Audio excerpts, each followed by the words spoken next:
ኢየሱስ የነቢያቱ ጌታ ነው።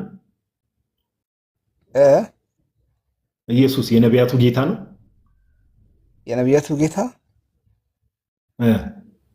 አይደለም። አልመለስክልኝም እኮ የላከኝ አብ ነው ይላል። መልእክተኛነቱን ያስተላለፈው እኮ ያልኩን ያለው አብና ወልድ አንድ ናቸው ወይ? አብ ማን ነው? ወልድ ማን ነው? እስኪ ንገረኝ። አብ ማን ነው? ንገረኝ። በቃ በጣም ጥሩ። አንድ የሚዩት አድርግና ዮሐድ ወንድሜ ዮሐድ በደንብ ያብራራላል። ዮሐድ የጥያቄዎቹ ምን መሰሉ? አብና ወልድ አንድ ናቸው ወይ? አብ ማን ነው? ወልድ ማን ነው?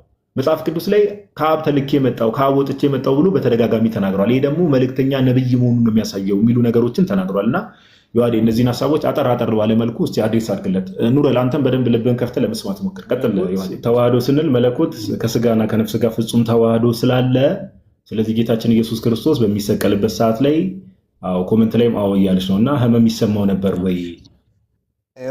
አሁን ፈጣሪ ነው ሁሉ ነገር አድራጊ ፈጣሪ ነው። ያዙልኝ ፈጣሪ ነው ብለዋል። እሺ ክርስቶስ ነው ይሄን እየተናገረ ያለው። እኔም የዘላለም የት አለ ክርስቶስ የሚለው ቃል? ፈጣሪ ነው ብሏል እግዚአብሔር።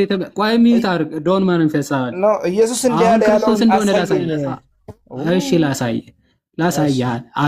ወላሂ አምላክ አይደለም የአላህ መልእክተኛ ነው። እንደዛ ብለህ ስለው ጮክ ወዳጄ፣ እንደዛ ብለህ ስለው ጮክ እኮ አሁን ቀደም ህሊና ይወቅሳል። ምክንያቱ ኦልሬዲ አንዴ ረጋ በል እንጂ የላከኝ አብ ነው ብሏል።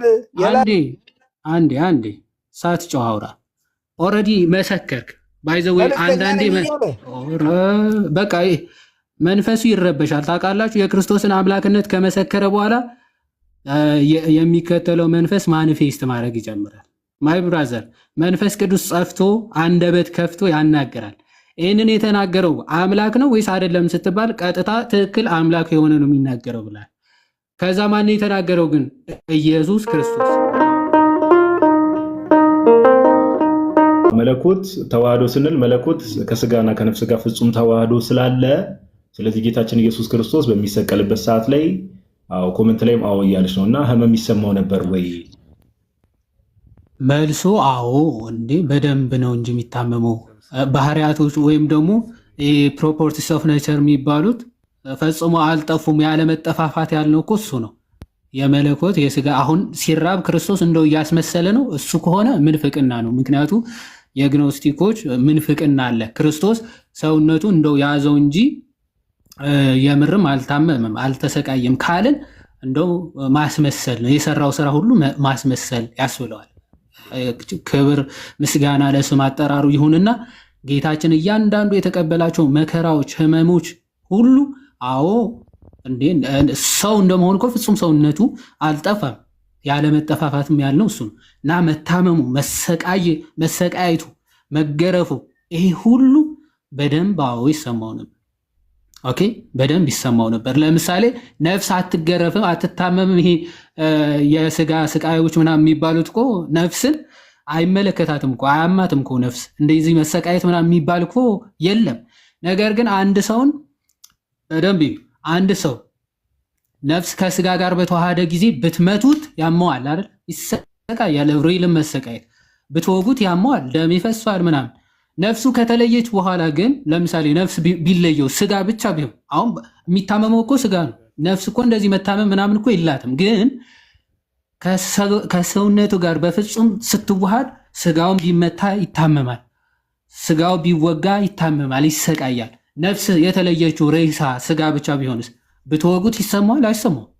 ብትቀጠቅጡት ይሰማዋል? ስጋውን ብቻ አይሰማውም።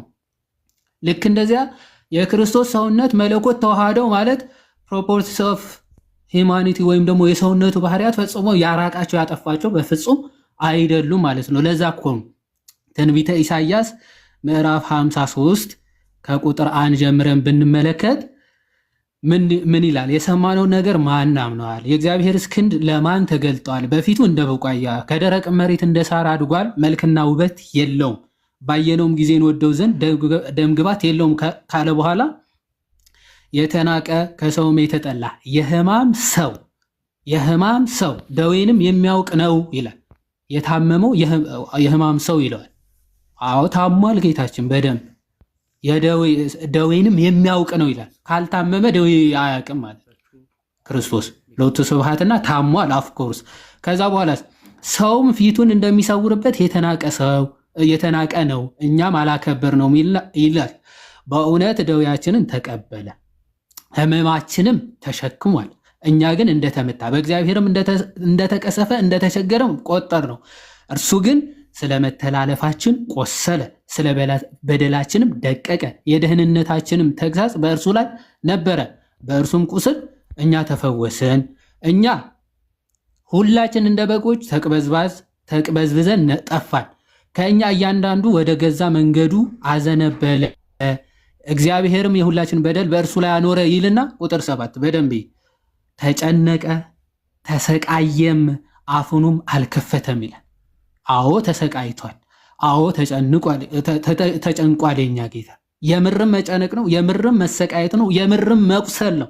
ቆስሏል፣ የምርም ተገርፏል። መገረፉ ራሱ ከአይምሮ በላይ በሆነ መገረፍ ማለት ነው። ኦኬ ጅራፎቹ በጦር የሚያካክሉ ስጋን እየቆራረጡ የሚወድቁ ጅራፎች 6666 ጊዜ በጀርባው ተገርፏል። የእኛን መገረፍ ሊያስወግድ ተሰቃይቷል። አዎ የኛ ስቃይ ሊያስወግድ ተርቧል። አዎ የኛ ረሃብ ሊያስወግድ የኛ ጌታ ተርቧል፣ ተጠምቷል፣ ተገርፏል፣ ተሰቅሏል፣ ሞቷል። ሞትን ድል አድርጎ ተነስቷል። ስለዚህ ተጨነቀ ተሰቃየም አፉንም አልከፈተም። ለመታረድ እንደሚነዳ ጠቦት በሸላቶቹ ፊት ዝም እንደሚል በግ እንዲሁ አፉን አልከፈተም ይላል። ይህን ሁሉ መከራ ተቀብሏል። ስለዚህ በማስጨነቅና በፍርድ ተወሰደ ይላል። በማስጨነቅ ተጨነቀ ተብሎ ተነግሮለታል። አዎ የምርም ተጨንቋል፣ እያስመሰለ አይደለም። የምር መጨነቅ ተጨንቋል። ለዛም ነው የደም እንባ እስኪያልበው ድረስ አይደለም የሚለው ተጨነቀ የሚለው። አዎ ስለኛ ሞት ስለኛ መተላለፍ ክርስቶስ እነዚህ ሁሉ መከራዎች የምርም ተቀብሏቸዋል። ይህንን ካልተቀበልን ይህንን የማናምን ከሆነ የክርስቶስ ስራ ሎቱ ስብሐትና ወደ ድራማ ወደ ግኖስቲኮች ሀሳብ እንወስደዋለን። ስለዚህ ይሄ ለእኛ የተከፈለልን ውለታ ነው፣ ለእኛ የተከፈለ ዋጋ ነው። ኦኬ ለዛ ነው ህማማቶቹ የምንቀበለው እኮ የምርም የታመመ ጌታ ስላለ፣ የምርም የተሰቃየ ጌታ፣ የምርም የተገረፈ ጌታ ስለሆነ እኮ ነው። ቁስል ቆስሏል፣ ሞትን ሞቷል፣ መገረፍን ተገርፏል። ስለዚህ በእርሱ ቁስል እኛ እንድንፈወስ፣ በእርሱ መታመም እኛ እንድንድን ጌታችን ታመመ፣ ቆሰለ፣ ተገረፈ፣ ተሰቃየ፣ ተጨነቀ። ይሄ ልናምነው የሚገባ እውነት ነው። ምሳሌውን ከራሳችን ሰውነት ጋር ያው ምሳሌ ዘይሐጽጽ ቢሆንም የእኛ ነፍስ ከስጋችን በተዋሃደች ጊዜ ህማሙ እንደሚሰማን መለኮት ከስጋው ጋር በተዋሃደ ጊዜም ህማመ ስጋን ፈጽሞ አላራቀውም፣ አላጠፋውም ማለት ነው። ከዚህ አንጻር ልንረዳ ይገባል።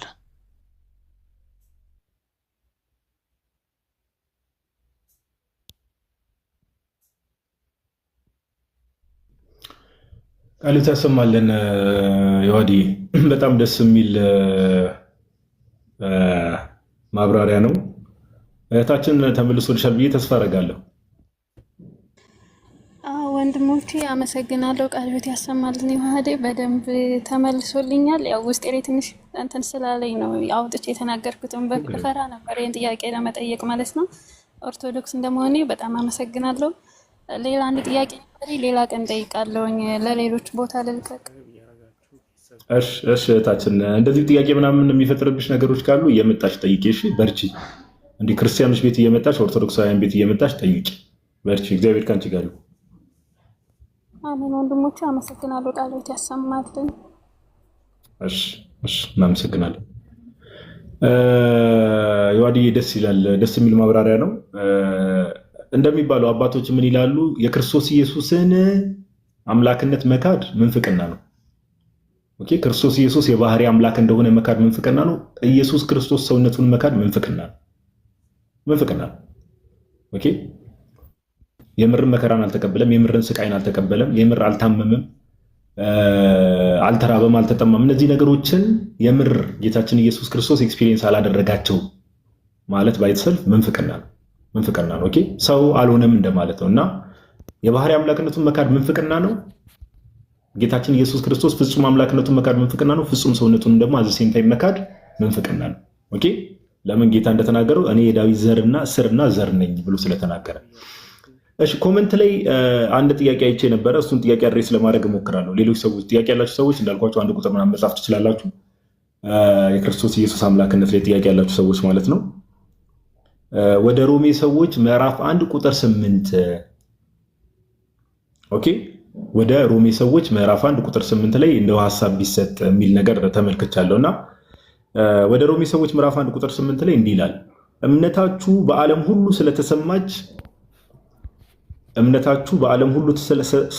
አስቀድሜ ስለ ሁላችሁ አምላኬን በኢየሱስ ክርስቶስ አመሰግናለሁ ይላል ጳውሎስ። አስተውሉ። አሁን እርግጠኛ ነኝ ይህንን ጥያቄ የጻፈችው እህታችን ወደ የጻፈው ወንድማችን አምናሹር ወንዲሁ ሴት እርግጠኛ ነኝ ከሌሎች አካላት ጥያቄ ቀርቦለት ነው። ምን የሚል ቃል አለ? አምላኬን በኢየሱስ ክርስቶስ አመሰግናለሁ ብሎ ይናገራል። ቅዱስ ጳውሎስ። እኛ ክርስቲያኖች አንድ ማወቅ ያለባችሁ ነገር ሁሌም አይደል፣ እኛ ኦርቶዶክሳውያን ክርስቲያኖች አንደኛ መጽሐፍ ቅዱስ በኮንቴክስት ነው የምንረዳው፣ ሁለተኛ አውዱን ጠብቀን ነው የምንረዳው፣ ሶስተኛ ደግሞ የቤተክርስቲያን አባቶች ቤተክርስቲያናችን ምን ታምናለች የሚለውን ነገር ማየት ያስፈልጋል። አሁን እርግጠኛ ነኝ ይሄን ጥያቄ የጻፈው ሰው ምን የሚል ጥያቄ ቀርቦለት ነው? ይሄው አምላኬን በኢየሱስ ክርስቶስ ብለዋል። ስለዚህ ጳውሎስ አምላኬ ብሎ አብን የጠራው ኢየሱስ ክርስቶስ ብሎ ደግሞ ለያይቷቸዋል። ስለዚህ ኢየሱስ ክርስቶስ አምላክ አይደለም የሚል አርጊመንት ቀርቦ ነው በእርግጠኝነት። ለምን አምላኬን በኢየሱስ ክርስቶስ አመሰግናለሁ ስለተባለ አምላክ የተባለ አካል አለ፣ ኢየሱስ ክርስቶስ የተባለ አካል አለ። ስለዚህ አምላክ የተባለው አብ ነው፣ ኢየሱስ ክርስቶስ ደግሞ አምላክ አይደለም የሚል አይነት አርጊመንት ነው። ግን በመጀመሪያ ደረጃ እግዚአብሔር አብን በክርስቶስ ኢየሱስ ማመስገን የሚለው ነገር ይሄ በቤተክርስቲያናችን ራሱ ያለ ነገር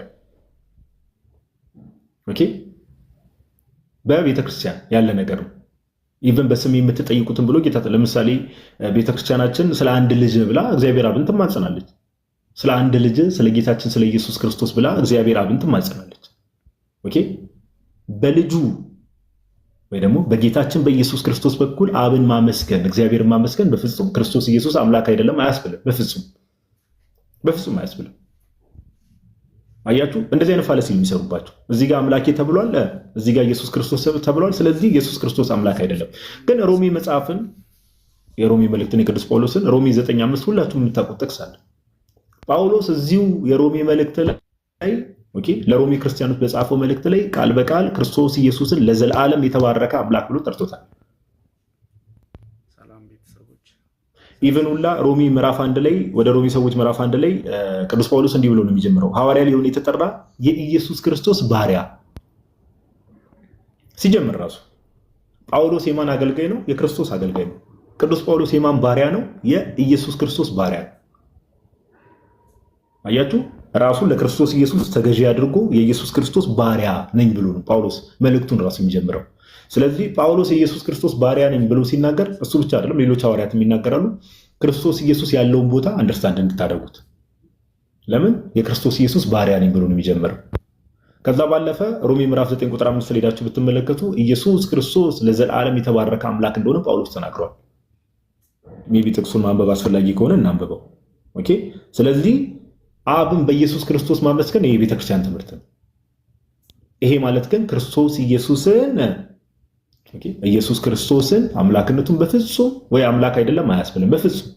አያችሁ፣ ራሱ ጳውሎስ እዛው የሮሜ መጽሐፍ ላይ ሮሜ 9:5 ላይ አባቶችም ለእነርሱ ናቸውና ከእነርሱም ክርስቶስ በምን መጣ? በስጋ መጣ። እርሱም ከሁሉ በላይ እርሱ የተባለው ማነው? ሳብጀክቱ ጌታችን ኢየሱስ ነው። እርሱም ከሁሉ በላይ ሆኖ ለዘላለም የተባረከ አምላክ ነው አሜን ይላል። ኦኬ፣ በስጋ የመጣው ጌታችን ኢየሱስ ለዘላለም ሚዩት አድርገ እየተወራ እንዴት ማይክ ይከፈታል? ኑሬ አንድ ሚዩት አድርግና ሀሳቤን ሲጨርስ ችግር የለውም ጥያቄ እንቀበላለን። ለዘላለም የተባረከ አምላክ ነው አሜን። ኦኬ፣ የተባረከ ሲባል እንደው የሆነ አካል ባርኮት አይነት ሳይሆን ብሩክ የሆነ ማለት ነው፣ የተመሰገነ ማለት ነው። ኦኬ።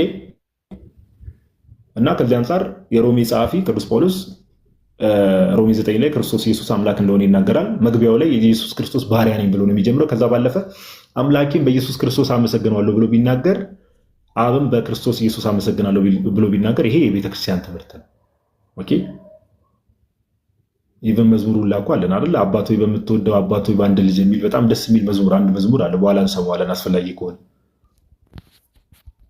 ኦኬ ስለዚህ ይሄ የቤተክርስቲያን ትምህርት ነውና ምንም ከዚህ አንፃር ነው ነገሮችን የምንረዳው ለማለት ያክል ነው። ዮሐድ የሚጨምረው ሐሳብ ካለ እድል ውስጥ ብሮስኪ። በቂ ነው። ቃል ያሰማልን ጋንዶ። እሺ ዮሐድ ኑረል እስላም የሚል ዩዘርኔም እንኳን ደህና መጣ። እንኳን ደህና ቆያችሁ። እኔ መልክ እሺ አሁን የኢየሱስ ክርስቶስ ጌትነት ነው እየተናገርክ ያለሁ ማለት ነው። ነገር ግን ራሱ በአንደበቱ እኔ ጌታ ነኝ ያለበት ቦታ የት አለ? ሌላ ደግሞ አብና ወልድ አንድ ናቸው ወይ ደግሞ አብ ማን ነው? ወልድ ማን ነው? እስኪ ይህን ግልጽልኝ። የትኛው ነው አምላክ መሆን ያለበት? እስኪ መጀመሪያ እንትን ልበልና እኔና ዮሐድ እየተከፋፈል እንድንመልስ ዮሐንስ ወንጌል ምዕራፍ 13 ቁጥር 13 ላይ ምን ይላል መሰለ? ኑረል ጥቅሱን ያዘው ከፈለክ። ዮሐንስ ወንጌል ምዕራፍ 13 ቁጥር 13 ላይ እናንተ መምህርና ጌታ ትሉኛላችሁ እንዲሁ ነኝና መልካም ትላላችሁ ብሎ ጌታችን ኢየሱስ ክርስቶስ ይናገራል። ኦኬ አየህ፣ እናንተ መምህርና ጌታ ትሉኛላችሁ እንዲህ ነኝና ብሎ ጌታችን ኢየሱስ ነው የሚናገረው። እንዲህ ነኝና መልካም ትላላችሁ። ስለዚህ ጌታ ነኝ ብሎ ኮንፊርም እያደረገ። ኦኬ የላከኝ አብ ነው የሚለውን ታምንበታለህ? እሺ ሁለተኛው ጥያቄ እሱ ነው። የላከኝ አብ ነው ይላል። ለምሳሌ እዚህ ጋር መልእክተኛ መሆኑን እየተናገረ ነው መምህር፣ ልክ እንደ ቀደምት ነቢያቶች እሱም መልእክተኛ የፈጣሪ መልእክተኛ መሆኑን ይናገራል እና የላከኝ አብ ነው ይላል። የአንተ ሐሳብ ሐሳብን ለመረዳት ያካለው ለመከራከር ሳይሆን መጽሐፍ ቅዱስ ላይ ያለውን ቃላቶች ነው ይላል። ችግር የለውም ይላል። ስለዚህ አሁን የአንተ ሐሳብ ጌታ ሲባል አንዴ ስማኝ ኑሪ፣ ጌታ ሲባል ኢየሱስ ክርስቶስ እንደ ሌሎቹ ጌትነቱ የተለየ አይደለም፣ በነቢያቱ ዘመን እንደነበሩት እንደነሱ አይነት ጌትነት ነው እምነትህ ያንተ? ለምሳሌ ሌሎች ጌታ ተብሎ የተጠሩ አካላት አሉ አይደል? አብርሃም ጌታ እንደተባለው እንደዛ ነው ጌትነቱ ብለህ ነው የምታምነው አንተ?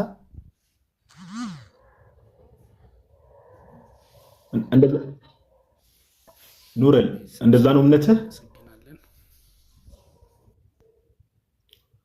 ቆይ ይመለስ፣ ችግር የለው ይመለስና እንደዚህ ረጋ ብሎ የሚያወራ ሰው እንትን ዋላ የለችም መሰለኝ እቺ ነገር አጥሪራ ላይ የለችም ትላል። ከባድ እኮ ነው። እስቲ ቀን አንድ ሙስሊም የሆነ ቤት ገብቼ እያወራው ነበርና ይዋዲ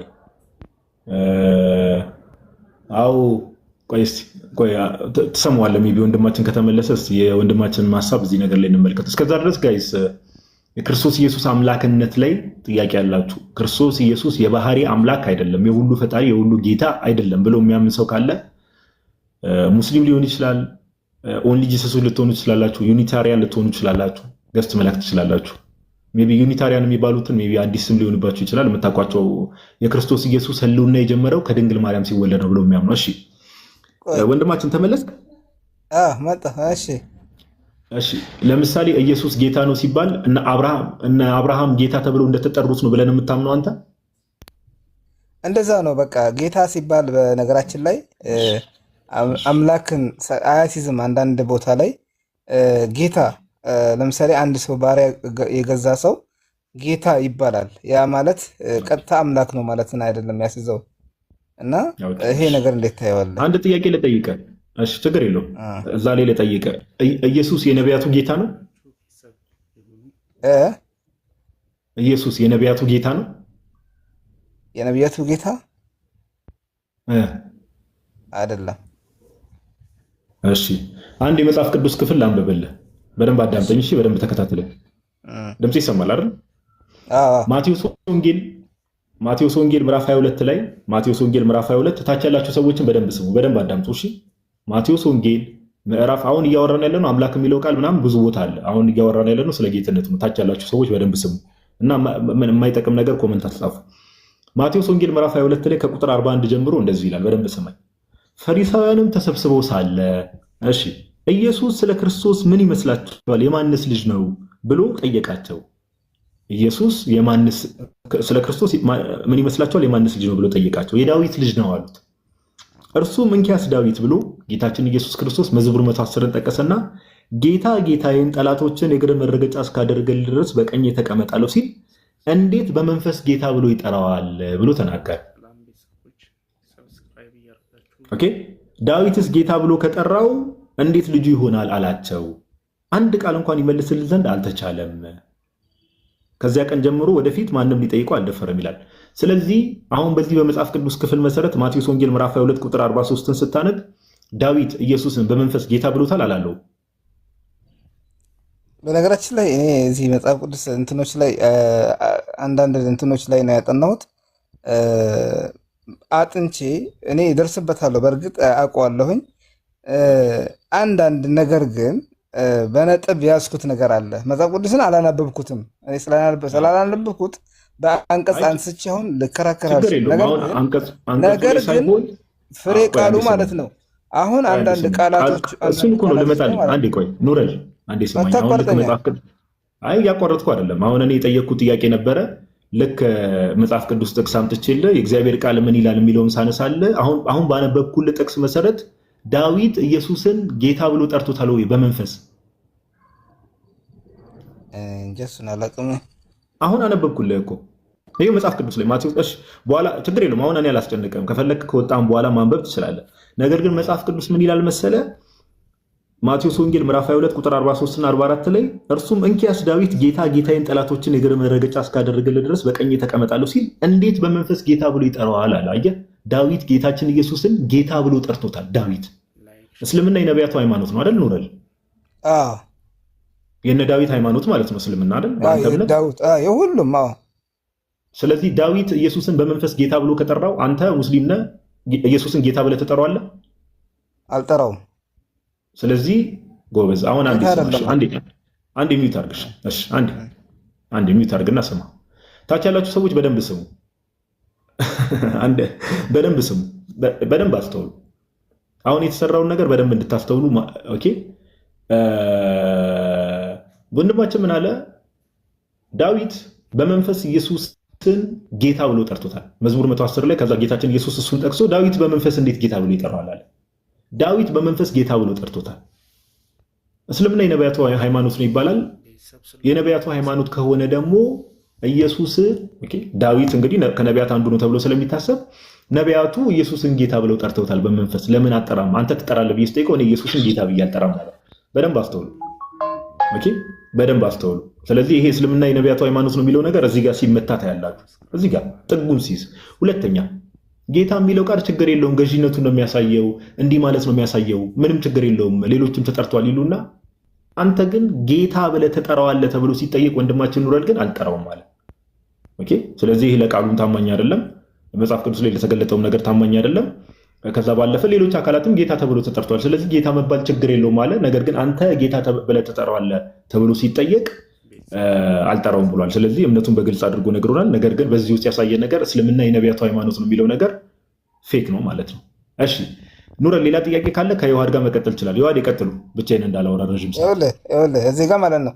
አልመለስክልኝም እኮ የላከኝ አብ ነው ይላል። መልእክተኛነቱን ያስተላለፈው እኮ ያልኩን ያለው አብና ወልድ አንድ ናቸው ወይ? አብ ማን ነው? ወልድ ማን ነው? እስኪ ንገረኝ። አብ ማን ነው ንገረኝ።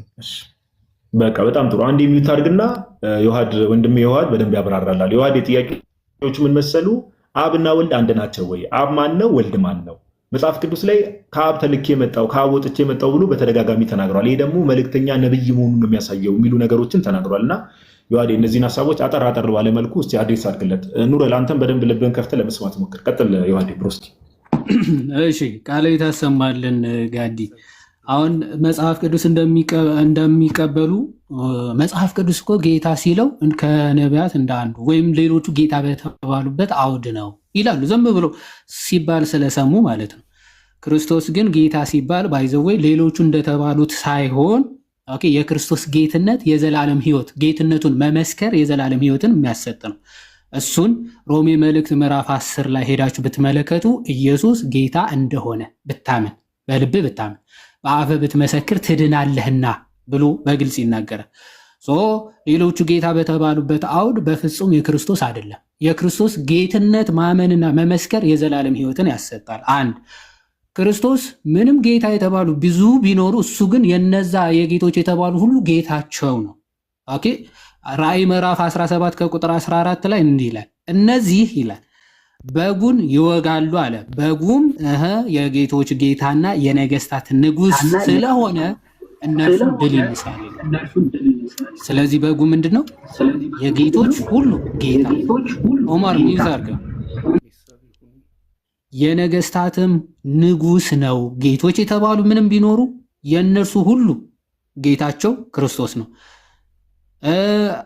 ነገስታት ንጉስ የተባለ ማንም ቢኖር የነገስታት ሁሉ ንጉሳቸው ክርስቶስ ነው። ጥያቄ መልስ ሚዩት አድርገው። እኔ ምን እንደምመልስ አትነግርም። አሁን ስለዚህ የክርስቶስ ጌትነቱና አምላክነቱ ይሄ ነው። አንደኛ ቆሮንቶስ ምዕራፍ 8ን ብትመለከቱ ምንም ጌታ የተባሉ ብዙ ቢኖሩ ኦኬ፣ ለእኛ ግን ስንት ጌታ አለን? አንድ ጌታ ሁሉ በእርሱ የሆነ ሁሉም ለእርሱ የሆነ ስንት ጌታ አለን? አንድ ጌታ ኢየሱስ ክርስቶስ አለን። 4 ነጥብ። አንድ ጌታ እርሱ ኢየሱስ ክርስቶስ ብቻ ነው። ራሱ ኢየሱስ ክርስቶስ የተናገረውን ቃላቶች አንተ ሚዩት አድርገው እባክህ። ስትጠየቅ አትመልስም፣ ሲመለስ ትጮኻለህ። ወዳጄ አሁን ወደ ጠየቅከው ልምጣለህ። መልእክተኛ እኮ ተብለዋል። ኢየሱስና አብና ወልድ አንድ ናቸው። እሺ ይሄ ኮምፕሌክስ ኮሽን ይባላል። ኢየሱስ ክርስቶስ ወይም አብና ወልድ አንድ ናቸው ስትል በምን ኦኬ፣ በባህሪ ከሆነ አዎ አንድ ናቸው። በባህሪ አንድ አምላክ ናቸው። በመለኮት አንድ አምላክ ናቸው። መጽሐፍ ቅዱስ ማስረጃ አለ? አዎ አለ። በመለኮት አንድ መሆናቸው ክርስቶስ ራሱ ቃል በቃል ተናግሯል። ዮሐንስ 10:30 ላይ እንዲህ ይላል። ምን አለ? የሰጠኝ አባቴ ከሁሉ ይበልጣል። ከአባቴ እጅ ሊነጥቃቸው ማንም አይችልም። ከእኔም እጅ ማንም ሊነጥቃቸው አይችልም። እኔም የዘላለም ሕይወትን እሰጣቸዋለሁ ይላል። የዘላለም ሕይወት እሰጣቸዋለሁ፣ ከእኔ እጅ ማንም አይነጥቃቸውም፣ ከአባቴም እጅ ማንም አይነጥቃቸውም አለ።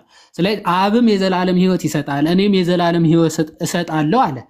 ከዛ በኋላ እንዴት እንዴት ነው ሊሰጥ የሚችለው ሲባል ምክንያቱ እኔና አብ አንድ ነን አለ። ያው ሕይወትን በመስጠት በጎቹን በመጠበቅ በመለኮት በአምላክነት ያው እኔና አብ አንድ ነን ብሎ በግልጽ ተናግሯል። ስለዚህ በመለኮት አምላክነቱን አይደለም ከፈጣሪ ዘንድ መላኩን ነው። እንግዲህ የዘላለም ሕይወት የዘላለም ሕይወት አድራሽ መሆኑን የዘላለም ሕይወት ስማ የዘላለም ሕይወት ተሰጣችሁ። እኔን የተከተለ ኧረ ቆይ ተረጋጋ እባክህ አትጩ። የዘላለም ሕይወት መስጠት የሚችል ፍጡር አለ? አባባል ገብቷል። እዚህ ጋር ማለት የዘላለም ሕይወት መስጠት የሚችል ፍጡር አለ ወይ? አይሰጥም። ጎበዝ ቆይ አንዴ ረጋ በል አንብብ ቶሎ በል። ይሄን አንብቡ። ምንድን ነው የሚለው? አንብብ። ክፈት ማይከ ነው። አይሰጥም ብሏል። ፍጡር የዘላለም ሕይወት መስጠት አይችልም ብሏል። ክፈት ማይከ ነው። ለቃለ ትታመናለህ ወይስ ደግሞ ተቂያ ትጠቀማለህ የሚለው እዚህ እናያለን። ክፈት ማይክን። የማን ንግግር ነው ይሄ? የማን ንግግር ነው? አንብበው መጀመሪያ። የማን ንግግር ነው ይሄ? አንብበው እኮ እኔም ይላል እኔም የዘላለም ሕይወትን እሰጣቸዋለሁ ይላል። ለዘላለም አይጠፋም። ማን ያለው? እጄም ማንም አይነጥቃቸውም ይላል። ማን ነው ይሄ? የማን ቃል ነው ይሄ? ማን ነው እያለ ያለው? እስቲ ንገረን አንተ። ማን ነው እኔ እያለ ያለው? ማን ነው ይሄ? ይኸውልህ ይሄ ቀጥታ የኢየሱስ ክርስቶስ ቃል ነው ይሄ ብለህ ታምናለህ? ይሄ ፍጡር እንደዚህ ሊል ይችላል ወይስ ፈጣሪ ነው እንደዚህ ሊል የሚችለው? ማን እየተናገረ እንደሆነ እናየው። ይኸውልህ አሁን ፈጣሪ ነው፣ ሁሉም ነገር አድራጊ ፈጣሪ ነው። ያዙልኝ፣ ፈጣሪ ነው ብለዋል። እሺ ክርስቶስ ነው ይሄን እየተናገረ ያለው። እኔም የዘላለም የት አለ ክርስቶስ የሚለው ቃል የት አለ? አሳየኝ። ቀጥታ የት አለ? ፈጣሪ ነው ብሏል እግዚአብሔር። ቆይ ሚዩት አድርግ። ዶን ማንፈሳል ነው ኢየሱስ እንዲህ ያለ ያለው እንደሆነ ላሳይ። እሺ ላሳይ አንድ ላሳይ። እሺ ከዚህ ጀምሬ ላንብብልህ። 25 አንብብልኝ። አሁን አንብብ። ይኸው ከዚህ እሺ ጮክ በል አይዞህ። አታነብንብ ይቅራ። ኢየሱስ መለሳቸው ይላል። እንዲህ መለሰላቸው ነው መለሳቸው ሳይሆን መለሰላቸው። እሺ እንዲህ ስል እሺ ምን አለ?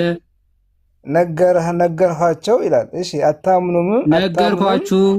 እኔ በአረብኛ ተጠምደው እኮ አማርኛ ጠፋብህ። ነገርኳችሁ። አታምኑም? እኔ በአባቴ ስም የማደርገው ስራ ይህ ስለ እኔ ይመሰክራል። እንግዲህ ይኸውልህ ፈጣሪ እንዳለው እንኳን እየተናገረ እኮ ነው ያለው። ቆይ ቀጥል። ፈጣሪ ያለው እሱ ራሱ ፈጣሪ እንዳለው ነው። ቀጥል። ተናጋሪ እየተናገረ ያለው ማን ነው? ክርስቶስ ነው አይደለም? እየመለሰላቸው ነው። ቀጥል። ምን ብሎ እንደተናገረ ቀጥል። የምሰራው ስራ በአባቴ ስም የማደርገው ስራ ይህ ስለ እኔ ይመሰክራል አለ። ቀጥል። እሺ ሄዳ እኮ ታዲያ መልእክተኝነቱን ነው የሚመሰክረው። ቀጥል። ወይ መልእክተኛነቱ ቀጥል። እንዴት መልእክተኝነቱ እንደሚያሳይ ታስረዳለህ። ማን እየተናገረ ነው የሚለው መጀመሪያ ላሳይ። ቀጥል፣ አንብብ። እናንተ ግን እንደነገርኳችሁ ከበጎቼ ስላልሆናችሁ አታምኑም አለ። ከበጎቼ አይደላችሁም ያለው ማን ነው? እሺ ማን ነው? ኑረል ማን ነው? እኔ አላቅም።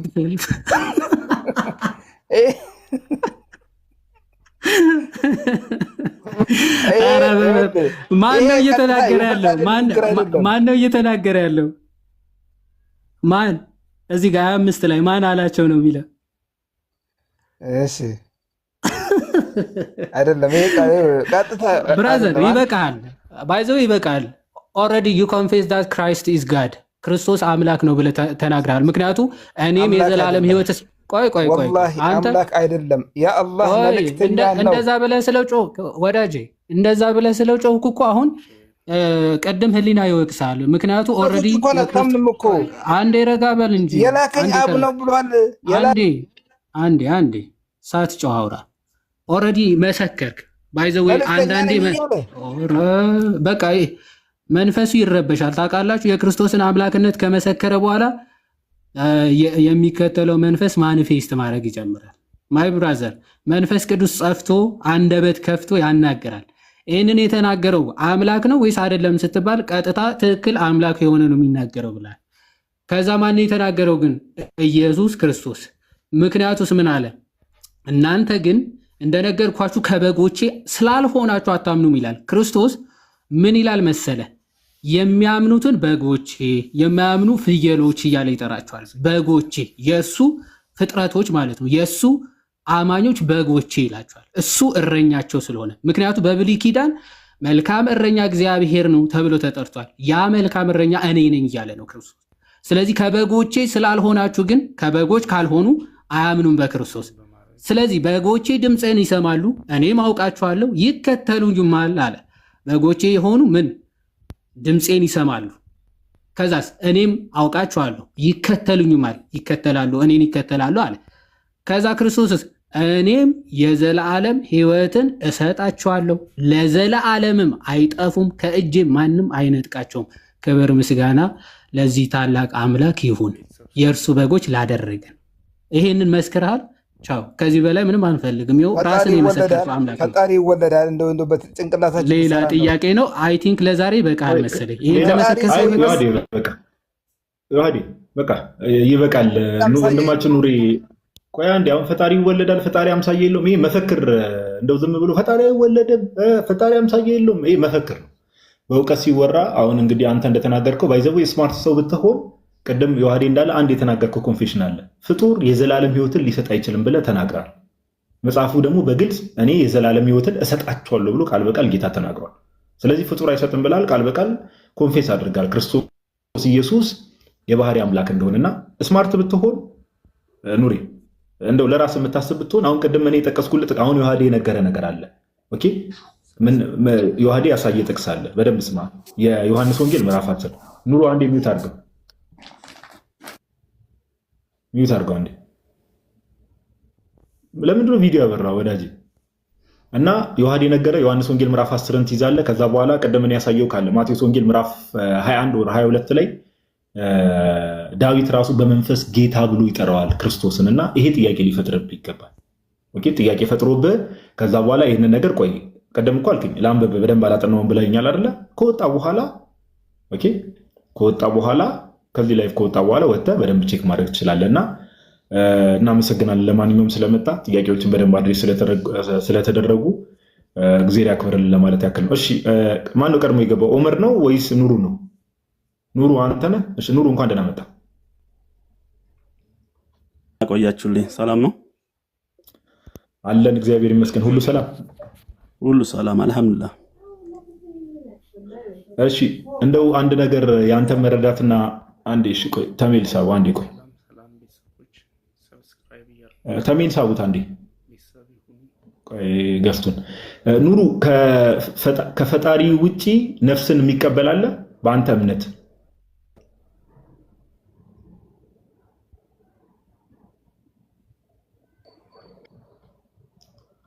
ኑሩ አለ?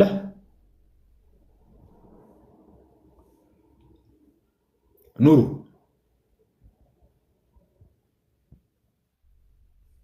ሪፖርት እያደረገ ከሆነ ወዳጅ ወደ ታች ልትወርድ ነው። እያወራም ከሆነ ወረደ። እሺ ትገባላችሁ። ከዛ በኋላ እሺ ኦመር እንኳን ደህና መጣ። እንኳን ደህና ቆያችሁ። ኑሩን የጠየቅኩትን ነገር እጠይቅሃለሁ። ከፈጣሪ ውጪ ነፍስን የሚቀበል አለ? ሰው ሲሞት ነፍስን የሚቀበል ከፈጣሪ ውጭ አለ? እንዴት ነው ነፍስ መቀበል ማለት?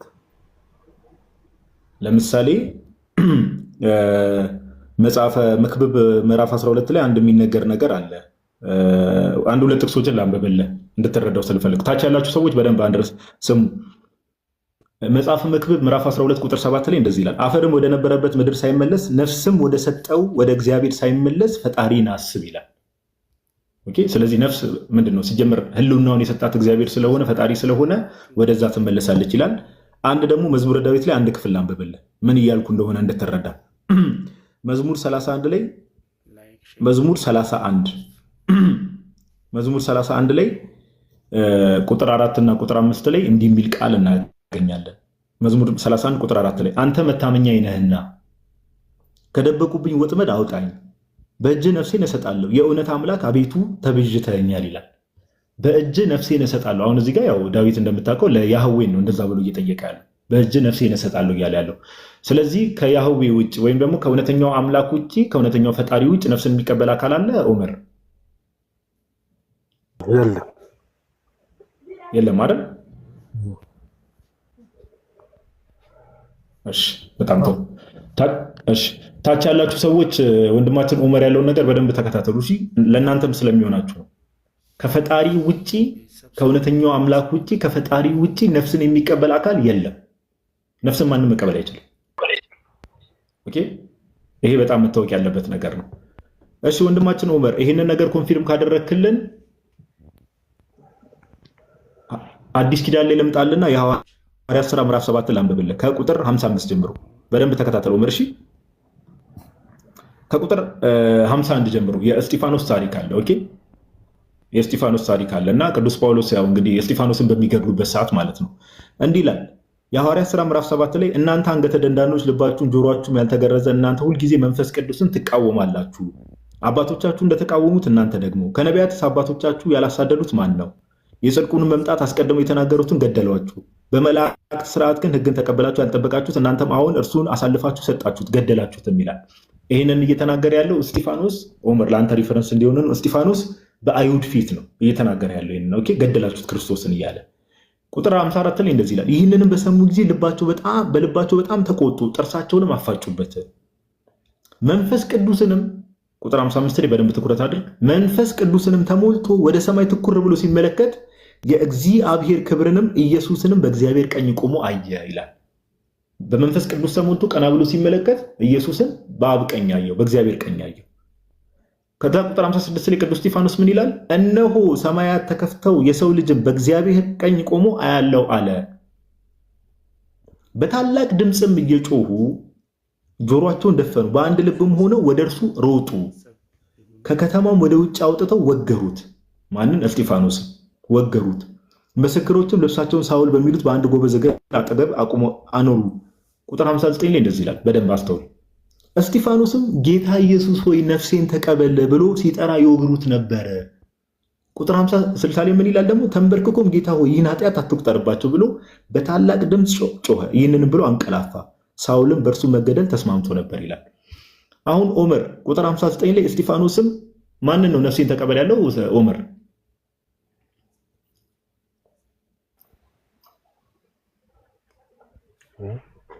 አምላኩ ምንድን ነው ያለው? እስጢፋኖስ ጌታ ኢየሱስ ሆይ ነፍሴን ተቀበል ነው አይደል ያለው?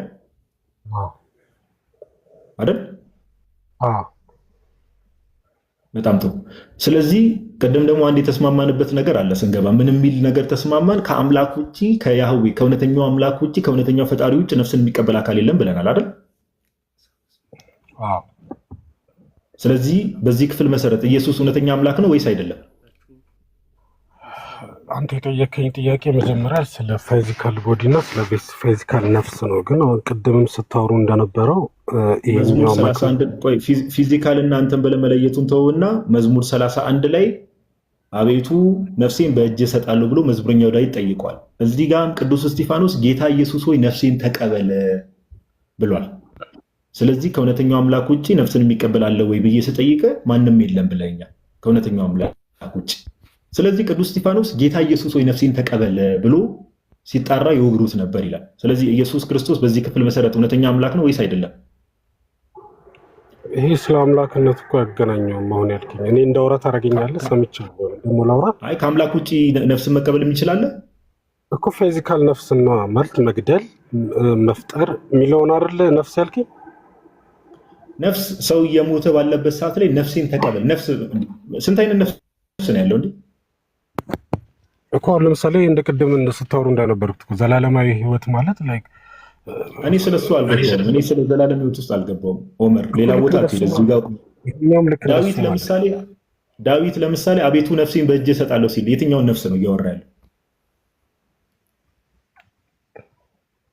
ለሱ እንትን የሚልለት ነው። ምን የሚልለት? እሺ ይሁን። እሺ ነፍስ ምን አሁን አንተ ያልከው ነፍስ ይሁን። ሰው አምላክነቱን ለመግለጽ ይሄ ነው ማስረጃ ነው ነው አልገባኝም። አሁን ያቀረብከው ከእውነተኛው አምላክ ውጭ ነፍስን የሚቀበላለ ወይ ነው ጥያቄው እኮ። እንዲቀበል ከሰጠ በራሱ ነው ያደረገው እያልከኝ ነው። በራሱ ነው የሚያደርገው ኢየሱስ። እሺ ልቀበልህና ኢየሱስ ካረገ በኋላ ኦመር አሁን እኮ የሐዋርያት ሥራ ማለት እንደምታውቀው ጌታችን ኢየሱስ ክርስቶስ ካረገ በኋላ ነው። ኦኬ ምን አለ መሰለህ ቅዱስ እስጢፋኖስ በራሱ ተሳስቶ ነው እንዳንል ራሱ ምን ይላል መሰለህ? በመንፈስ ቅዱስ ተሞልቶ ነው የሚለው ከላይ ጀምሮ ስትመለከት። እሺ አግሪ ተስማማው። ስለዚህ አሁን ባመጣው ፖይንት ተስማማው። ስለዚህ እኔ ከራሴ አንዳች ማድረግ አልችልም ከሚለው የመጽሐፍ ቅዱስ ተስካ አሁን ያወራኸውን አስማማልኝና ትክክል ነው ልበል። ኦኬ ስለዚህ በዚህ ክፍል ግን አሁን ባነሳነው ክፍል መሰረት ወደዛ እንሄዳለን። ችግር የለውም። አሁን ባነሳነው ክፍል መሰረት ቆይ አንዴ እሱን ከመለስክልኝ ቆይ ወዳጅ የትም ዮሐንስ ወንጌል ምዕራፍ 5 ጋር ከመሄዳችን በፊት አሁን በዚህ ባወራነው ክፍል መሰረት ባቀረብኩት አርጊውመንት መሰረት ኢየሱስ ክርስቶስ እውነተኛ አምላክ ነው ወይስ አይደለም? ባቀረብኩት አርጊውመንት መሰረት እውነተኛ አምላክ የምትለውን ደግሞ መጽሐፍ ቅዱስ እውነተኛ አምላክ ማን እንደሆነ ነግሮናል። ስለዚህ ኮንትራዲክት ያደርጋል። አሁን ባቀረብኩት አርጊውመንት መሰረት ነፍስን ከመቀበል አንጻር እኮ ዑመር እኮ እውነተኛ አምላክ መሆኑን ለምን ላይክ አታሳየኝም? ላይክ ለምን እንደዚህ ውስጥ ከመንገባ እውነተኛ አምላክ መሆኑን አሳየኝ። አይ በቃ ችግር የለውም ዑመር። እኔ አሁን ለምሳሌ እውነተኛ አምላክ ተብሏል አይደል? እግዚአብሔር አብ እውነተኛ አምላክ ተብሏል አይደል? ኢየሱስ ክርስቶስ እውነተኛ አምላክ ተብሏል። ወደዛ ውስጥ መግባት እንችላለን ከፈለግ። አልተባለም። እንግባ። እሺ ወደዛ እንገባለን። ችግር የለውም። ቆይ እንገባለን። ሁሉንም እንገባለን ብለህ ጨረስኩ። አንዴ ቆይ እንገባለን ወደዛ። በደንብ ስማ ግን ታች ያሉ ሰዎች እንዲያውቁ ነው። ወንድማችን መጀመሪያ ምን ብሎ ነው ኮንፊርም አድርጎ የመጣው? በደንብ አስተውሉ። ከእውነተኛ አምላክ ውጪ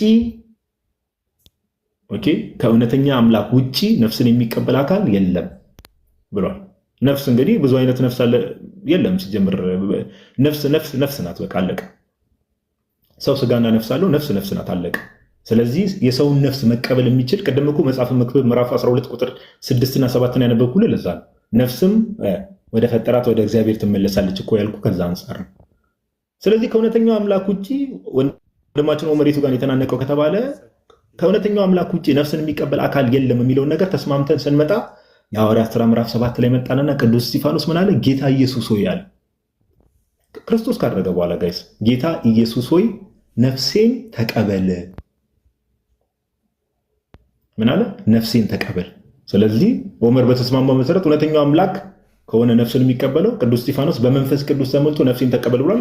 ስለዚህ አርጊውመንታችን ምንድነው? ለዛ ነው ወንድማችን ኦመር ምን አደረገ? ወደኋላ ተመለሰና ቆይ አንዴ ማይክን አትክፈት ቆይ አንዴ ከራሴ አንዳች ላደርግ አይቻለኝም የሚለውን እስቲ ከዚህ ጋር አስታርቅልኝ ብሎ ወደዛ መጣ። ኦኬ አሁን ባነሳነው አርጊውመንት መሰረት ግን ጋይስ እናንተም ይሄን አርጊውመንት በደንብ ተጠቀሙበት። ክርስቶስ ኢየሱስ እውነተኛ አምላክ ለመሆኑ አንዱ ማሳያ ይሄ ነው። እሺ ዋዴ ቀጥልሽ። የሆነ ነገር ማሳየት ፈልጋል መሰለኝ። ቀጥል። ምናልባት ይሄ በክርስትና ብቻ ሳይሆን በእስልምናውም ነፍስ ወደ ፈጣሪ እንደምትሄድ ኦኬ ወሳጇ ፈጣሪ እንደሆነ በራሳቸውም ቁርአን ተጽፎ ይገኛል። ሱረቱል አልዙመር ሱራ 39:42 ላይ አላህ ነፍሶችን በሞታቸው ጊዜ ይወስዳል ይላል። ኦኬ መቼ? በሞታቸው ጊዜ ነፍሶችን ይወስዳል ወደ ራሱ ማለት ነው። ያችንም ያልሞተችውንም በእንቅልፏ ጊዜ ይወስዳታል ይላል። ስለዚህ አላህ ነፍሳትን ሁልጊዜ ወዴት ነው የሚሄዱት? ወደ አላህ ነው የሚሄዱት። መቼ? አንድ ሲሞቱ፣ ሌላ ደግሞ ሲተኙት። ያው ትንሹ ሞት ብለው ስለሚቀበሉ ሙስሊሞች እንቅልፍ ራሱ ትንሹ ሞት ነው ብለው ያምናሉ እና በእንቅልፍ ሰዓት ራሱ ነፍስ ወደ አላህ ትሄዳለች። ከዛ አጠቃላይ መጨረሻ ላይ ደግሞ በሞት ሰዓት ጠቅልላ ወደ እርሱ ትሄዳለች የሚል አስተምሮ አላቸው እና ስለዚህ አላህ ነፍሶችን በሞታቸው ጊዜ ይወስዳል። ከዛ ደግሞ ያልሞተችም ነፍስ ደግሞ በእንቅልፏ ሰዓትም ይወስዳታል ብለው ያምናሉ። ይሄ ያምናሉ። ክርስቶስን ፈጣሪነቱን አምላክነቱ በዚህ ማስረዳትም ይቻላል። ጥሩ አርጊመንት ነው። ቃል የታሰማል። ስለዚህ ጋዲ እንመጣበታለን ያልከውን ሁለቱም ፖይንቶች አሳየኝ። ኢየሱስ እውነተኛ አምላክ የተባለበትንና አንደኛ ዮሐንስ መልእክት ምዕራፍ 5 እኮ ቁጥር 20 ላይ ያለው እኮ እውነተኛ አምላክ ያለው እግዚአብሔር አብ ነው። እናንብቡ ክፍሉን። እንደዛ የሚል ማስረጃ ካቀረብክ እኔ አጨበጭባለሁ። አንደኛ ዮሐንስ መልእክት እሺ፣ አንደኛ ዮሐንስ መልእክት ምዕራፍ 5 ቁጥር 20 እናንብበው። እሺ፣ የአንደኛ ዮሐንስ መልእክት ጸሐፊ ማን ነው? ዮሐንስ ነው አይደል? እሺ ይሁን። እሺ፣ የእግዚአብሔርም ልጅ እንደመጣ ሜቢ ዮሐዴ ጎን ለጎን እንትኑ መክፈት ከቻልክ ላስቸግርህ ብሮ። እስኪ ሜቢ ኮኔክሽን የማያስቸግር ከሆነ ጥቅሱን መክፈት ከቻልክ ሰው እንዲከታተል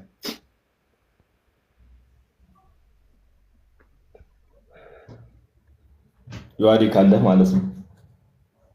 ችግር የለም። እሺ ምን ይላል? የእግዚአብሔርም ልጅ እንደመጣ አይደል? እውነተኛም የሆነውን እናውቅ ዘንድ ልቦናን እንደሰጠን እናውቃለን። እውነተኛም በሆነው በእርሱ አለን። እዚህ ጋር እርሱ የተባለው ማን ነው? ዑመር ሁለት እርሱ ነው ያለው እኮ። እውነተኛም በደንብ ስማ፣ የእግዚአብሔር ልጅ የተባለና እውነተኛ አምላክ የተባለ ሁለት አካላት ተገልጸዋል። እኔ እውነተኛ አምላክ ላይ አልደረስኩም። በደንብ ስማኝ። እውነተኛም በሆነው በእርሱ አለን። እውነተኛም በሆነው የተባለው እዚህ ጋር በእርሱ የተባለው ማን ነው? ኦኬ፣ ቀጥሎ እርሱም ልጁ ኢየሱስ ክርስቶስ ነው ይላል እኮ። የእውነተኛው አምላክ ልጁ ኢየሱስ ክርስቶስ ነው። ያ እውነተኛ አምላክ ደግሞ እውነተኛም ስማኝ፣ እውነተኛም በሆነው በእርሱ አለን ይልና እዚህ ጋር በእርሱ የተባለው አካል ነው ቀጥሎ እርሱም ተብሎ እየተነገረለት ያለው አካል። ኦኬ ይሁን እሺ። ቆይ እኮ እዚህ ጋር እውነተኛ አምላክና የእግዚአብሔር ልጅ የተባሉ ሁለት አካላቶች ተገልጠዋል አይደል? ችግር የለውም ወደሱ እመጣለሁ። ስለዚህ አሁን ተስማምተናል። እውነተኛም በሆነው በእርሱ የተባለው እዚህ ጋር እርሱ የተባለው አካል ጌታችን ኢየሱስ የሚለው ተስማምተናል ብለኛል። እርሱም ልጁ ኢየሱስ ክርስቶስ ነው የተባለውም እርሱ ኢየሱስ እንደሆነ ተነግሯል። ስለዚህ አሁን መጨረሻ ላይ እርሱ የተባለው አካል ማለት ነው። ስለዚህ የእግዚአብሔር ልጅ እውነተኛውን አምላክ እንድናውቅ አደረገን አይደል? ቆይ መጽሐፍ ቅዱሱ ይናገር ኦመር፣ የእኛን ሀሳብ ሳይሆን መጽሐፍ ቅዱሱ እውነተኛም በሆነው በእርሱ አለን። ስማኝ፣ እውነተኛም በሆነው በእርሱ አለን ይላል። እርሱም ልጁ ኢየሱስ በእርሱ የሚለውን ነገር በእርሱ የተባለው እዚህ ክፍል ላይ ኢየሱስ እንደሆነ ኮንፊርም አድርገንልናል። እርሱም ልጁ ኢየሱስ ክርስቶስ ነው የሚለውን ተስማማል። ስለዚህ አውዱን ጠብቀን ስንፈታ በእርሱ የሚለው እሱ ጌታችን ኢየሱስ ከሆነ እርሱም ልጁ ኢየሱስ ክርስቶስ ነው የሚለው እርሱን ከሆነ የሚገልጸው መጨረሻ ላይ እርሱ የሚለው አብ ነው ያልከውን ኬት ነው ያመጣው? እንድንስማማ በእርሱና እርሱም ይለያያል ግን አይደል? እሱን እንስማማ። በእርሱንና እርሱም ይለያያል ሚኒንጋቸው አላ እኮ ያ እውነተኛ አምላክ አንድ አለ፣ ልጁ ደግሞ የተባለው ኢየሱስ ክርስቶስ አለ።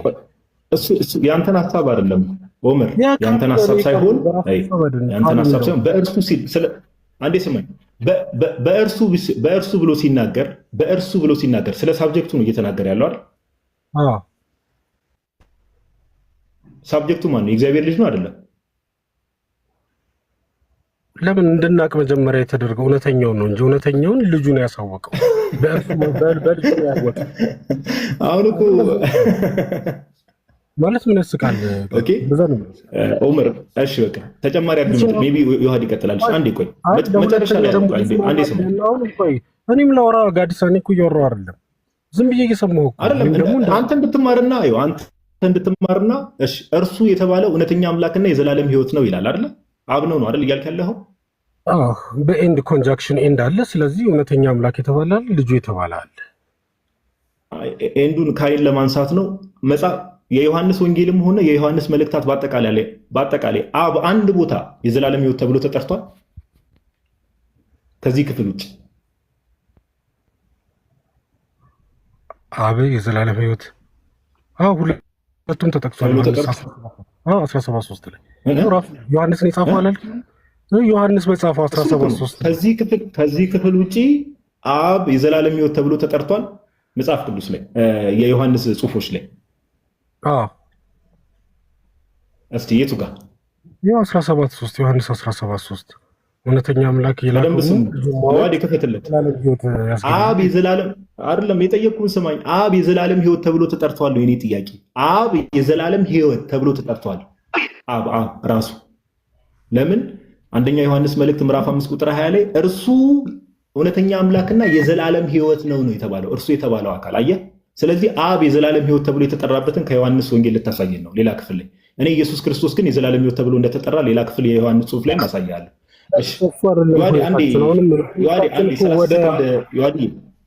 አንዴ ስልክ እየተደወለብኝ ነው። አንዴ ሀሳቡን ቀጥሎች። አንዴ ይቅርታ፣ አንዴ ከዮሐድ ቀጥሎ። ምንድነው የጠየቀህ? መጀመሪያ አብ ምን ተብሎ ተጠቅሷል ነበር የጠየቀ? የዘላለም ሕይወት። እሺ ስለዚህ ዮሐንስ ወንጌል ምዕራፍ 17 ከቁጥር 3 ነው ጥያቄ ጥቅሱ የፈለከው 17:3 ላይ በማወቅ እውነተኛ አምላክ ብቻ የሆነው አንተ የላከውንም ኢየሱስ ክርስቶስ ያውቁ ዘንድ ይህች የዘላለም ሕይወት ናት አለ። ስለዚህ የዘላለም ሕይወት የሚገኘው አብ የዘላለም ሕይወት ነው የተባለው የቱ ጋር ነው? ጥያቄው አብን ማወቅ የዘላለም ሕይወት ያስገኛል ይላል። ይኸው እኔ አብን ማወቅ ጥያቄው ራሱ አብ የዘላለም ሕይወት ነው ተብሎ የተጠቀሰበት ክፍል አምጣ ነው። እዛ ቆይ ስማ፣ አብን ማወቅ የዘላለም ሕይወት ነውና አብ ራሱ የዘላለም ሕይወት ነው፣ ልዩነት አለው። ስማ፣ ጥያቄውን ሳይገባህ ነው የጠቀስከው። ለዛ ነው ደጋግሞ የጠየቀ። አብ ራሱ የዘላለም ሕይወት ነው ተብሎ የተጠቀሰበት ክፍል አምጣ። እዚህ ጋር የዘላለም ሕይወት ነው ይላል አብ ሁሉም ነቢያት እኮ የዘላለም ሕይወት ጋር እኮ አይደለም። አሁን እውነተኛ አምላኩ ጋር አሁን ጥቅስ አምጣ። አብ የዘላለም ሕይወት ነው የተባለው ጥቅስ አምጣ። ከርዕሱ እኮ ለምን አይደለም? ለምን ታሰፋዋለህ ዮሐን? ስለዚህ የለህም። ስለዚህ ሳታውቅ ና ቆይ ና አማርኛም ባይዘዌ አማርኛም በዚህ አጋጣሚ በደንብ እያስተማርን ነው ልንሄድ የምንችለው ማለት ነው። እሱ ችግር የለም። እርሱ የሚለው በአማርኛ ምንድን ነው የሚባለው? ስም፣ ግስ፣ ተውላጠ ግስ ምንድን ነው? እስቲ እርሱ የሚለው ወይም በእንግሊዝኛ ናውን ነው ፕሮናውን ምንድን ነው? እርሱ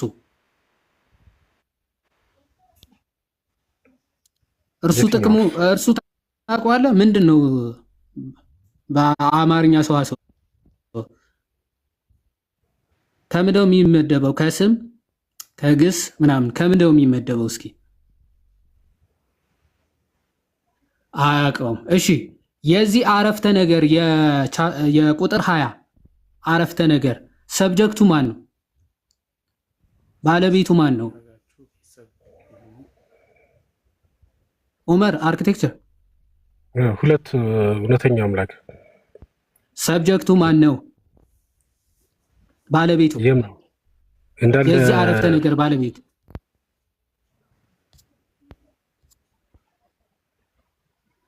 አረፍተ ነገር እንዴ አታውቅም? እንዴ ስም አታውቅም? ሁለት ስም ነው የተጠቀሰው። የትኛው ነው? አሳየኝ። ሁለት ስም የተጠቀሰበትን አሳየኝ። ሁለት በአንድ አረፍተ ነገር ሁለት ስም ተጠቅሷል። እሺ የትኛው ነው? ሁለቱም አሳየኝ። አንዱ እውነተኛ አምላክ የሚለው አንዱ ስም እውነተኛ አምላክ ስም ነው። እውነተኛ አምላክ ስም ነው። ወይኔ እውነተኛ አምላክ የሚለው ስም ነው እዚህ ክፍል ላይ ስም ነው። በጌታ ስም ማለት እንዲገላጭ ስም ነው። ይሄ እኮ ነው። አንተ እውነተኛ አምላክ ነው እየተባለ ስም ነው ወይስ ፕሪዲኬት ነው? ገላጭ ነው። ምን እንደሆነ ያ ሰብጀክት ቆይ ስማ፣ ሰብጀክቱ ምን እንደሆነ እየተናገረ እንጂ ሰብጀክት ነው ራሱ። ይሄ እኮ ነው በቃ አረብኛ እያጠኑ ስለሚውሉ ሌዲሰን ጆኖመን አማርኛ ራሱ አያውቁትም። ይሄ የባለቤቱ ገላጭ ነው። እርሱ ነው። አሁን እዚህ ጋር ባለቤቱ እርሱ ነው። እሺ እውነተኛ አምላክ አይደለም ባለቤቱ፣ እርሱ ነው። ይሄ ገላጭ ነው፣ የባለቤቱ ገላጭ። እሺ እርሱ ባለቤት አማርኛ ራሱ አምላክ የተባለው በአምስት 20 መሰረት ሰብጀክቱ ማን ነው? ሰብጀክቱ ማን ነው? ንገረኝ። ሰብጀክቱ እኮ ሰብጀክቱን ስታውቀው ነው የምታውቀው። ባይዘው ሰብጀክቱ ማን ነው? ባለቤቱ ማን ነው? የዚህ አረፍተ ነገር እርሱ የሚገልጸው ኢየሱስ ክርስቶስ ነው። ጎበዝ። ዋው አንተ በጣም ትችላለህ። በቃ ሰብጀክቱ ኢየሱስ ክርስቶስ ነው። ባይዘው ሰብጀክቱ የእግዚአብሔር ልጅ እሱ አይደለም እኮ ይኸውልህ፣ ሰብጀክቱን ካወቅ ሰብጀክቱን ተክቶ የሚመጣ ፕሮናውንስ ለምሳሌ በስነ ጽሁፍ ህግ አንድ ሰብጀክት ይጻፋል።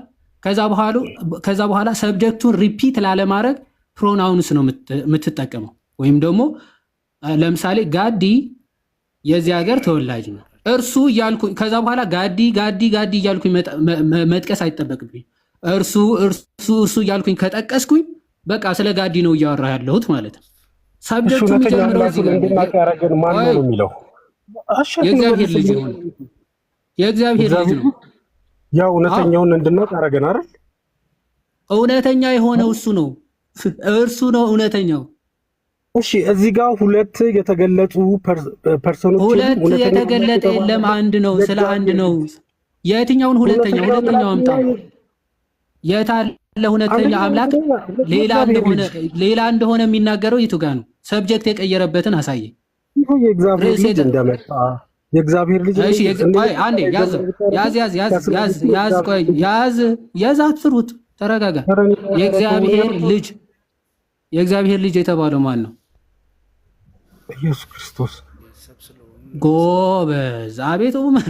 ያው ኢየሱስ ክርስቶስ። አሁን ሰብጀክት የቀየረበትን ትነግረኛለህ አንተ። ቆይ የእግዚአብሔር ልጅ እንደመጣ የመጣው ማን ነው? ኢየሱስ። እሺ በጣም ጥሩ። እውነተኛ የሆነውም እናውቅ ዘንድ ልቦናን እንደሰጠን እናውቃለን ይላል።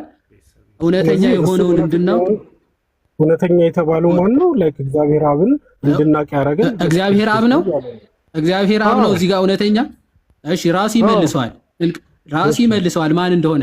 እውነተኛውም በሆነው በእርሱ አለን ይላል። እውነተኛ በሆነው በእርሱ አለን። እርሱ የተባለው ማን ነው? መልስልኝ። ምን የተባለው? እውነተኛውም በሆነው በእርሱ አለን ተብሏል። እርሱ የተባለው እዚህ ጋር ማን ነው? ኢየሱስ ክርስቶስ። እዚህ ጋር አብ ነው የሚል ከየት አመጣው ታዲያ? በእርሱ አለ። ይኸው እውነተኛ የተባለው ኢየሱስ ክርስቶስ ነው። ከየት አመጣው አብ ነው የሚል ታዲያ? እሺ እውነተኛውን ማን ነው? እውነተኛውን እንድናውቅ ያደረገን ማን ነው? ኢየሱስ ክርስቶስ አልክ እኮ ራስህ መለስከው። ይሄማ ከዚህ ቀጥሎ የሚለው ነው። በሆነው በእርሱ አለ ነው። እውነተኛው እንዴ እውነተኛውም በሆነው እውነተኛ የተባለው እሱ ክርስቶስ ነው አልከኝ አይደል ወይ? ብለኸኛል አይደል ኦማር? እውነተኛው በሆነው በእርሱ አለን። እውነተኛ የተባለው እርሱ ማን ነው አልከኝ? አትጠይቀኝ፣ ቆይ መልስ። የጠየቅኩህን መልስ ኦመር። ስማኝ። እውነተኛ በሆነው የተባለው ማን ነው እዚህ ጋር? እዚህ ሁለተኛው ላይ ያለው ኢየሱስ ክርስቶስ። በምን አወቅ ኢየሱስ ክርስቶስ መሆኑ? ቆይ ኢየሱስ ክርስቶስ መሆኑን በምን አወቅ? እዚህ ጋር የሚለው አብ ነው። እውነተኛም እርሱም የሚለው ነው ኢየሱስ ክርስቶስ የሚገልጽ። እውነተኛ በሆነው የተባለው እርሱ ነው አይደለ? እውነተኛ የሆነው እርሱ ክርስቶስ ነው አይደለ ብለኸኛል። በምንድን ያወቅከው? ክርስቶስ ነው። እውነተኛና ላይ ጋር የተጻፈው እውነተኛ እኮ ይለያያል። የላይኛውን ተው። እውነተኛ በሆነው እውነተኛ ነው በሆነው በእርሱ። ቆይ ስማ ዑመር፣ ሳትሰማ ትመልሳለህ፣ ላይ ትሄዳለህ። እውነተኛ በሆነው በእርሱ አለን ይላል። እውነተኛ በሆነው የተባለው ማን ነው እዚህ ክፍል?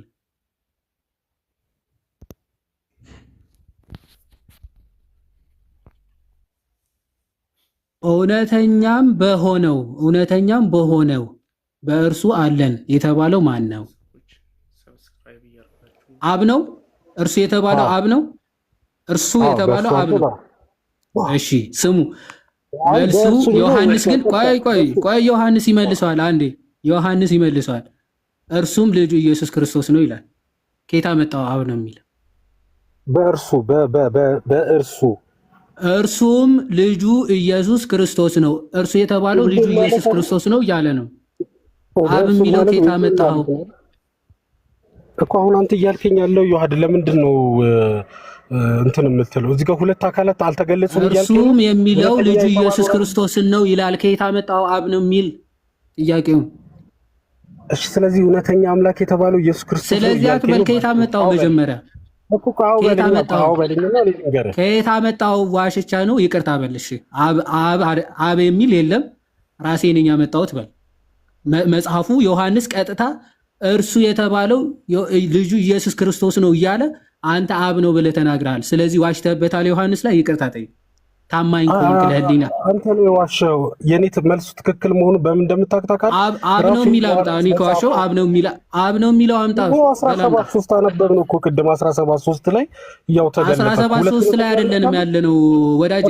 አንደኛ ዮሐንስ 5:20 ላይ 5:20 ላይ 5:20 ነው ያለነው። ከዛኛው አልተቃረንም። ቆይ አንተ ነህ የተቃረንከው። እዛ ጋር ደግሞ አንዴ ተረጋጋና፣ እሺ ኦመር አንዴ ኦመር፣ አሁን አንተ ዝም ብለህ እንደው የመከራከር እንትን ውስጥ ወንድማችን ስለገባ ነው እንጂ እኮ ቅድም መልሶታል። አሁን እኮ ኦመር ዮሐድ የሚያለ እኮ እውነተኛም የሆነውን እናውቅ ዘንድ የሚለውን እኮ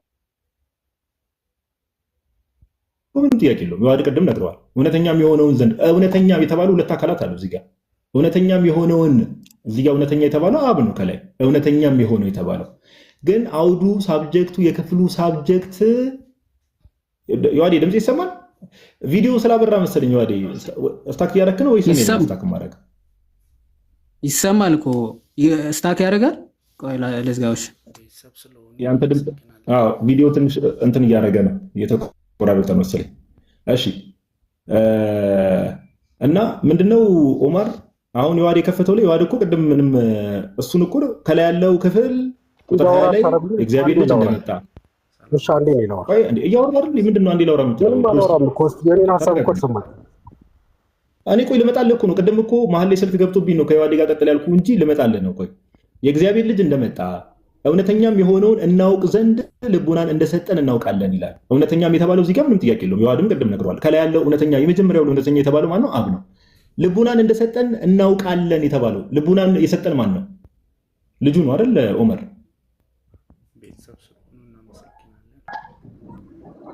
አይደለም፣ አብ ነው። ደርሷል። እውነተኛ የሆነውን እናውቅ ዘንድ ልቡናን እንደሰጠን እናውቃለን። ልቡናን የሰጠን ማን ነው? እሺ ይሁን። ኦኬ እኔ እኮ መጀመሪያ አብ ነው ትልና መልሰህ ደግሞ ይሁን ትላለህ። እሺ ልቦና እንደሰጠን እናውቃለን። ጀነራል እሺ አምስት ያለ አልከራከርም፣ ተስማማው። ኢየሱስን ነው እውነተኛ አምላክ አይደለም። ቆይ አምነህበት ነው መውጣት ያለብህ ወዳጅ፣ አምነህበት ነው እንጂ እንዲሁ ዝም ብለህ እንትን ለማለት አይደለም። እየሰማችኝ አይደለም? በምን ልመነኩ የኔን ማሰብኩ። እሺ ቅድም የጠየቁን። እሺ በቃ አሁን እዚህ ክፍል ላይ ከቅድም ጀምሮ ኮንሲዲ እያረክስ ስለነበር አብ የዘላለም ሕይወት ተብሎ የተጠራበት ክፍል አለ። አይ እሱ ጋር አይደለም። አሁን እውነተኛ አምላክ ርዕሳችሁ እውነተኛ አምላክ ማን ነው? ያ እርሱ ስማኝ አንዴ፣ እርሱ የተባለው አካል አይደለ? እውነተኛ አምላክና የዘላለም ሕይወት የተባለው ራሱ አካል ነው አይደል? እንዴት አልገባኝም። እንዴ እርሱ እውነተኛ አምላክና የዘላለም ሕይወት ነው የተባለው እርሱ የተባለው አካል ነው አይደል? እውነተኛ አምላክም የተባለው የዘላለም ሕይወትም የተባለው እርሱ የተባለው አካል ነው አይደል? አይደለም። እንዳላ ካይ አለ አላልከኝም? ቅድም ካይ አለ እኮ ሁለት ካይ አለ፣ እውነተኛ አምላክና የዘላለም ሕይወት የሚላል። ስለዚህ እውነተኛ አምላክ የተባለው ሌላ አካል ነው፣ የዘላለም ሕይወት የተባለው ሌላ አካል ነው። ኢየሱስ ክርስቶስን ነው የዘላለም በምን ሕግ በምን ሕግ የምን የግራመሩን ሕግ ነው? በምን ሕግ? እርሱ እውነተኛ አምላክና የዘላለም ሕይወት ሲባል እውነተኛ አምላክ የተባለው አብ ነው፣ የዘላለም ሕይወት የተባለው ደግሞ ኢየሱስ ነው ብሎ የፈታው በምን የግራመር ሕግ ነው? ያው ግራቪር ሻርፕ ልንጠቀም ሁለት አካላት ደግሞ እርስ መባል ጀመሩ እንዴ? ኧረ አማርኛ ራሱ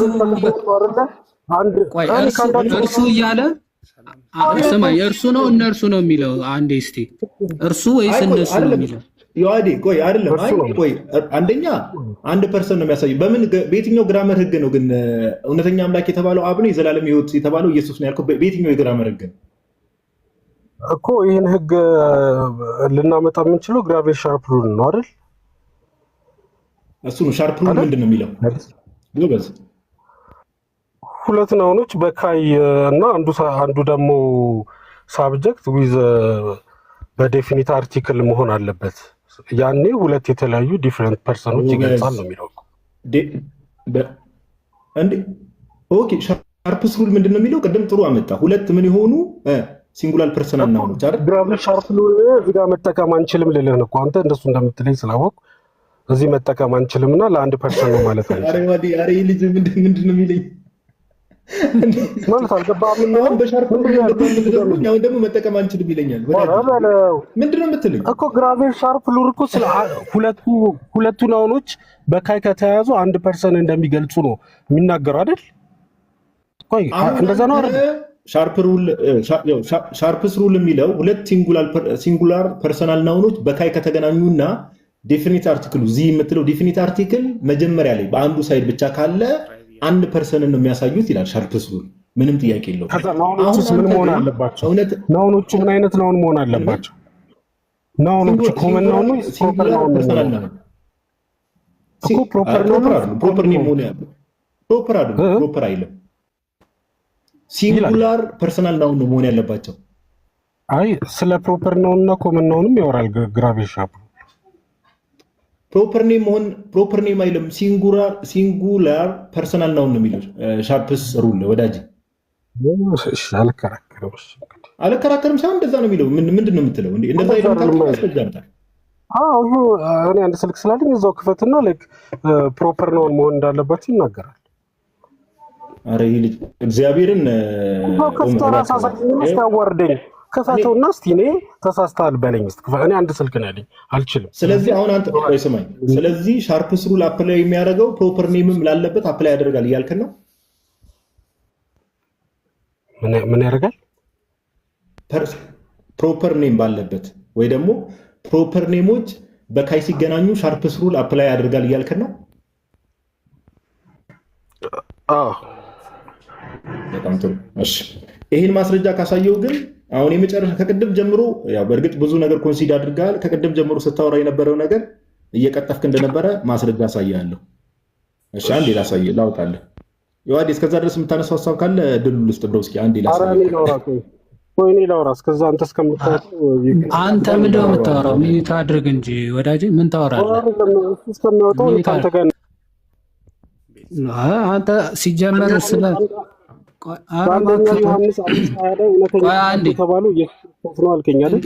እንግሊዘኛ ራሱ ስለ ናውን ኤንድ ፕሮናውን ሳታውቅ ግራቭሊን ሻርፕ ሩል በጣም ጎበዝ ነው። በጣም አሪፍ። እሺ እንደዛ ከሆነ ቆይ አንዴ የናውንና የፕሮናውን ልዩ እሺ ስማኛ፣ የናውንና የፕሮናውን ልዩነታቸው ምንድን ነው? ግሪኩ ላይ ያወጣልሃል እሱ። አክቹዋሊ እኔም እዚህ ማውጣት እችላለሁ። አክቹዋሊ የናውንና የፕሮናውን ልዩነት ምንድን ነው? ልዩነታቸው ምንድን ነው? ኧረ ማለቱን ትተህ መልስ ማይ ብራዘር። እባክህ አንደኛ ዮሐንስ 5:20 ላይ እሱ እስከሚያወጣ ድረስ ነው። ናውንን ፕሮናውን መልስ ልዩነቱ ምንድን ነው?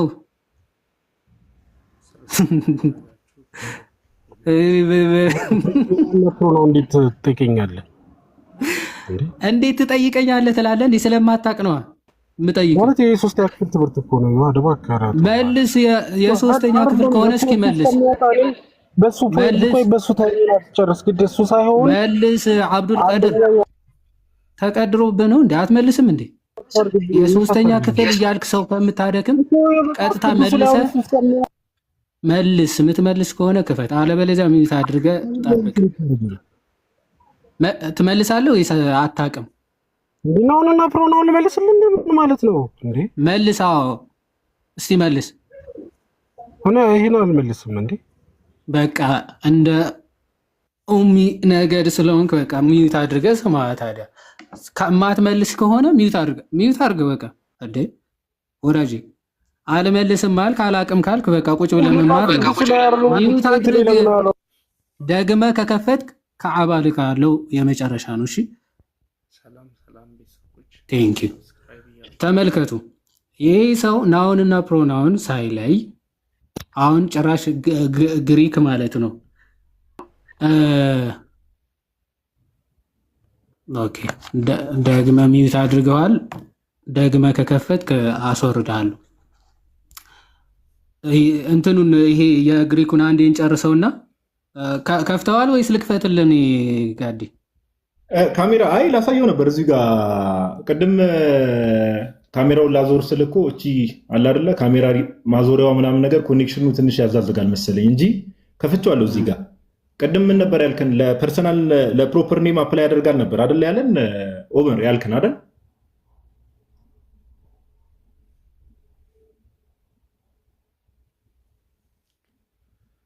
ኦመር ሳትፈልግ ማይክ ትከፍታለህ። እስካሁን ደግሞ ፈልገህ ደግሞ ማይክ ክፈቱት እየተጠየክ ነው። ለፕሮፐር ኔም አፕላይ ያደርጋል ብለሃል አይደለ? ሻርፕስ ሩል